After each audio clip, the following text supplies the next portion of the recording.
Hi, everybody, and welcome to the Dr. Psych Mom Show. If you tried to listen to this before, there was some glitch, so this Erections podcast was silent. But that is not any referendum on what I think about the topic. It was not an artistic device. It was just a mistake. So now I will re-record the Erection podcast for you because so many men want to hear about why they are normal. So speaking of which, I most recently put out a TikTok on this ridiculous TikTok, a TikTok about a TikTok, a meta TikTok about this guy recorded this video that was like, I forget how he phrased it, but it was like ladies, like get a man who's hard for you, who's hard just by looking at you, not a guy who tells you to play with it and it'll wake up. Now, that type of shit is exactly why I recorded the fucking Erection podcast to begin with, even though you will never get to hear the masterpiece that one undoubtedly was, so you have to hear this replacement Erection podcast. But either way, they're pretty much going to say the same thing, which is that that's some load of garbage. As men get older, their erections are not what they used to be. So the only way to get a man who's always going to be hard just by looking at you is to get a 20-year-old man, and then every time that he hits 21, kill him and replace him with another 21-year-old man or a 20-year-old man like what's his name does, Leonardo DiCaprio with women. So men age, their penises age too. Also, other things happen. Some men are anxious, some men are on antidepressants, some men drink too much. To assume that a man is not attracted to you because he doesn't get hard just by looking at you is stupid, and it's inaccurate, and it does not go along with biology or common sense. So a lot of men, from watching too much porn, a lot of bad shit in people's sex lives is related to porn, in case you didn't notice. What should that probably mean? You know, try to interrogate everything that you think you know about sex if you're a big porn person. So in porn, like, nobody needs to is ironic, right? Because they're really fluffed all the time in actual porn. Like the fluffers there that are, sucking them off right before the scene. But the point is, what it looks like to young men watching it is that the erection just arises mighty like the phoenix, and it doesn't need any touching. And so then if men and women think that this is how it's supposed to go, this is terrible for multiple reasons. A, men like having their penis touched, just as women need to be stimulated vaginally or clitorally before they have an orgasm. Men need to be stimulated too. And guess who else ages, by the way, along with men? Their partners do. And if you think that you still feel exactly the same as you did when you were 18, you don't. So, really it's crazy because men could be getting a very stimulating, exciting experience, except that neither of them thinks that she's supposed to have to touch his penis.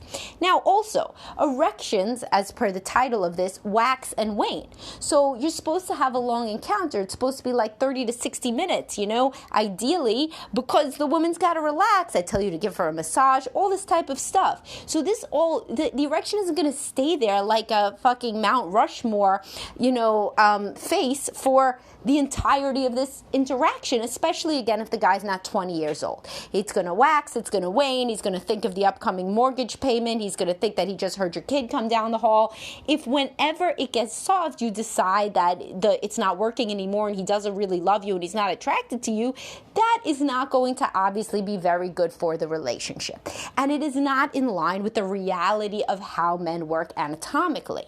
So people tell me that basically what they're doing is like they're kissing and they're hard and then they take their pants off, and because they've ever had any episode before of what they think is erectile dysfunction, but it's not really, as I'm going to tell you right now, but because it's ever gotten soft before, it gets soft and then they both think that it's game over. So it's literally like something out of like an 80s movie or something where they're all kissing and then they look down. Oh my God, guess what died? The erection died. I guess that we have to mourn it and we cannot move forward in this sexual escapade. That's some bullshit. It's going to come back. In fact, I tell women that if you're trying to teach your husband how to go down on you or try to teach him how to fucking do anything at all, he's going to be in learning mode. And when he's in learning mode, he's not going to have an erection. Big shit. You can't, it's like trying to rub your belly, pat your head at the same time to learn how to please a woman while you have an erection, unless, of course, you are on Viagra or, say it with me, 20 years old. Even when you're 20 years old, and I work with some younger men, they lose their erection too because they get those ages get very nervous. So on the end where their erection is very mighty, they are nervous. And then when you're old enough that you don't really give a shit, although men are always kind of nervous about it, then things aren't that exciting, particularly if your wife over the years has learned that she's never supposed to touch your erection, because if she has to touch it, apparently it's something bad about her. This is nothing bad about you. Men are attracted to, constantly attracted to women that they don't get hard over, because men do not walk around with a walking erection constantly, unless they are Kevin Arnold in that scene in Wonder Years when he was like, I think supposed to be in the 7th grade. That doesn't happen to grown-ass men, thank God, right? Because if every time they saw a hot woman, they had an erection, this would be very difficult to get anything done, as it was for Kevin Arnold in 7th grade. So really what you want to think about is this. You, a woman, need to have your vagina touched, I assume, before you can have an orgasm, unless you truly are the 8th wonder of the world, or should be something in a real-life porno. So since you need to have your body stimulated before sex, why would the man not be the same? Like, it's of course he's the same. So if he's expected to engage in a lot of foreplay, which it's not saying he doesn't want to, of course he wants to. He wants to frequently more than the woman does. Men love foreplay.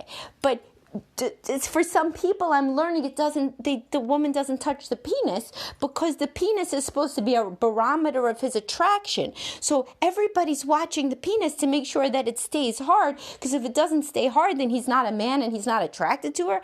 This sounds terrible. Can you imagine if your husband said to you, oh, because you didn't get wet from looking at me, it means that you're not attracted to me? You'd be like, what are you talking about? What dream world are you in? That doesn't actually happen. Although it does, of course. It probably happened when you were 16 years old. It would happen if, like, you were 16 and your crush talked to you. You know, that would be a biological thing that would happen, although you probably didn't have the words to know what, or to articulate what that was. But at 35, 40, 45, I mean, George Clooney or whoever the hell you like could come talk to you, and you're not going to get wet just from that. George Clooney's also going to have to know how to, rub you and touch you the right way. That's the reality. So men also need to have their penis touched in order for it to get stimulated. It's great if you start out with an erection, and it's great if you have an erection the whole time. But if the culture of your marriage is such that she's not even supposed to try to touch your penis because the erection is some sort of canary in the coal mine about whether you love her enough, this is a terrible, terrible state of events. And it's really a wonder that you could keep the erection at all with all of that pressure.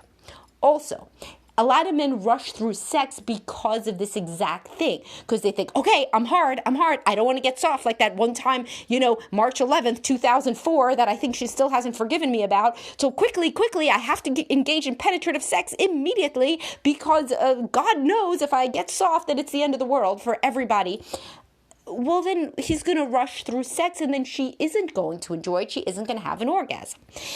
If you want to have a really good sex life, which everybody listening to this does, you want to be exploring each other's bodies for extended time. 30 minutes to 60 minutes is a starting place. Yes, sometimes the kids are not in the house. Thank God. They could go to sleepaway camp. They could do whatever the hell. Or maybe you even have family that helps, and you could send them there for an afternoon. Or maybe you are divorced and you don't have every other weekend with the kids. I don't know your situation. Or maybe they go to sleep at 8 o'clock and you could stay up till 10 o'clock one night.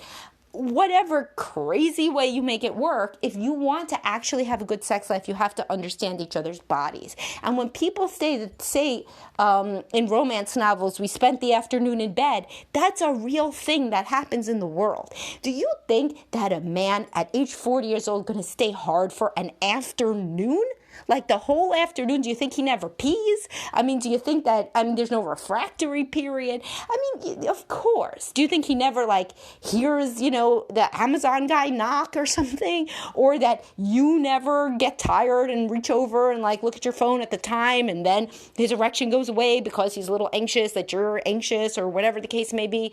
Of course. It's a human body part. It is not supposed to be He's not supposed to be a statue frozen in time, and so I think that so many sexual problems could be attenuated if people spent more time exploring what makes each other tick and how their bodies really work. This reminds me of nothing more than the peeing thing. Remember my post? I don't know if I did a podcast about it, but I had the post about the meme about peeing, and it was like there was a meme that I saw where it said, when you don't let a woman hold your penis when you're peeing, and like she's the saddest girl in the world or something, whatever. You could look this up on my website. And the reactions to this, I thought it was funny. I thought it indicated something understandable in the world, a phenomenon felt by many where the woman is like, oh, let me hold it. No, let me hold it. I want to see how it works. Like when you're young, you're playing around, college boyfriend, high school boyfriend, whatever. And then if you do it then you probably do it later on. So many people were like, in my comments were like, that's perverse. Like you would have thought I said, like have sex with a hedgehog. I mean, it was like unreal, like the venom, right? And people are like, who would do this? Like who would hold their boyfriend's or their husband's penis when they pee? Oh my God. It's like they thought apocalypse was coming, like that people are doing this sort of thing. And like I've had much better reactions to posts about anal sex, like by a landslide. And it's so funny because if you are a person who has had relationships where there's a lot of play and touch and exploration, this is like a no-brainer. Like, of course, you would see what it's like to hold a penis when the guy pees. And then guess what the penis is when he's peeing? It's soft. So obviously, if you're a person who hangs out naked a lot, with your boyfriend, a woman who does that, you've seen the soft penis, right? But I'm increasingly over the years starting to realize many people don't do this. They don't hang out naked for extended periods of time. Because if you hang out with extended periods of time naked with even your 20-year-old boyfriend, guess what? He's not hard the whole time. Sometimes he's eating a snack or he's sneezing or whatever the fuck, or you're watching television. So even the most virile and young of males are not going to have a 24/7 erection when they're with you, even though they're just as attracted to you when they have one as when they don't have one. So if that's the case for a 20-year-old, then imagine a 40-year-old, a 50-year-old, a 60-year-old. So what I'm realizing is the shorter and more condensed and more awkward and more hidden away from normal life the sex life is, then the less the woman has ever seen the penis in its natural state, the less comfortable she feels about it in its various, states, solid, liquid, whatever, not liquid, solid, less solid, etc. And, and then the guy feels anxious because he's like, doesn't know how she feels about it soft, and she doesn't know how she feels about it soft. And basically what they do is they try to only have sex when he gets hard, have sex as quick as possible. If he loses the erection, they try to avert their eyes from this car accident, and then they quickly dress. This is terrible. Everybody deserves to have their, partner explore all parts of their body and try to give them pleasure and accept them in every state that their body goes into.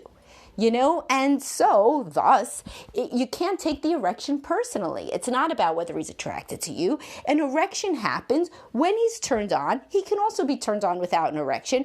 And in that case, stimulate him, just as you can't stay stimulated yourself as a woman without any stimulation. Like, no shit. But it's the same thing for men too. And so the more comfortable you get with each other's bodies, how to turn one another on, how to stimulate each other, the better your sex life will be. There, I got it done in 14 minutes. I feel like I shaved 2 minutes off of the previous one that I was replacing, just trying to get it right back out there into the universe, the Erection podcast, since I'm sure so many of you are on tenterhooks waiting to hear what I was going to say about erections. All right, y'all, if you have any follow-up erection questions, as long as they are not, about shit that I literally just covered, which is a lot of stuff, then you can certainly follow up. And I will talk to y'all soon. Have a great day, whether you are erect or not. Bye-bye.